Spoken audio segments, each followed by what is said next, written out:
cette occasion qu'on a ce soir, je dirais de Kedves munkatársak, régiek és újak, szeretném üdvözölni itt önöket, ahol 25 évvel ezelőtt Szamos úr, akivel egyébként itt alapítottuk meg a cégünket, és aki jelen van, itt kezdtük el annak idején építeni a céget Magyarországon.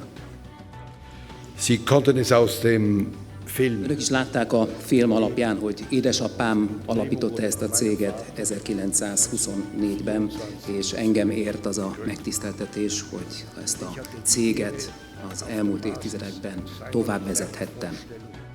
Der Markt und unseren Kunden müssen. Nekünk a piacot kell majd szolgálnunk, és a PSA nyilvánvalóan segítségünkre lesz majd ebben.